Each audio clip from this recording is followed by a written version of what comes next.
Good morning, everybody. Today is June 13, and we celebrate the memorial of Saint Anthony of Padua. Saint Anthony is patron of so many people and things.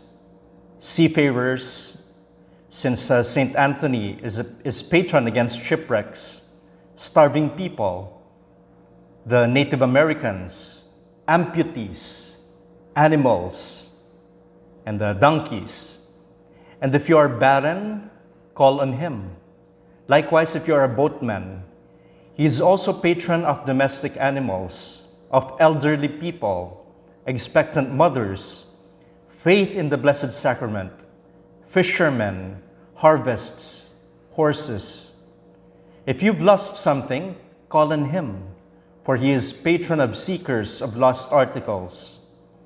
He is also called patron of lower animals, male, mariners, oppressed people, paupers, poor people. Portugal, pregnant women, sailors, sterility, swineherds, travel stewards and stewardesses, and travelers. So there are a lot of patronages. And Saint Anthony is a popular saint even here in the Philippines.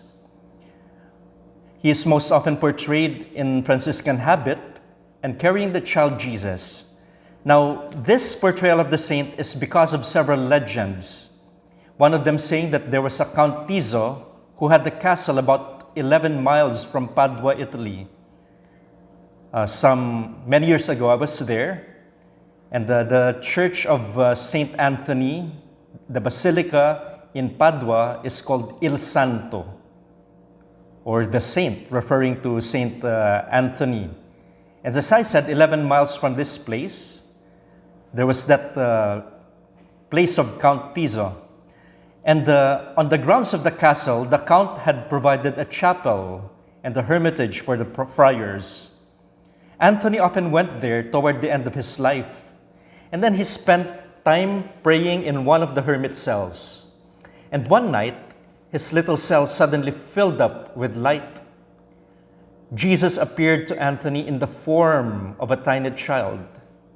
And passing by the hermitage, Count Tiso saw the light shining from the room and Saint Anthony holding and communicating with the infant. The Count fell to his knees upon seeing this wondrous sight. And when the vision ended, Anthony saw the Count kneeling at the open door. And Anthony begged Count Tiso not to reveal what he had seen until after his death, so that we see him portrayed more often than not in this fashion, Saint Anthony carrying the little child Jesus. When I was studying theology, many of my classmates who were Franciscan conventuals had the trademark of being soft-spoken, at least in our class, my classmates. And whenever these classmates of ours speak, one of our professors promptly reminded them, be like Saint Anthony of Padua, of course, who himself was a Franciscan, who preached to multitudes with his loud voice. Yes, Saint Anthony was known for his preaching. Legend has it that even the fish listened to him. Yet more important than how he delivered was what he said. In one of his sermons, he said, actions speak louder than words. Let your words teach and your actions speak. We are full of words but empty of actions, and therefore are cursed by the Lord, since he himself cursed the fig tree when he found no fruit but only leaves.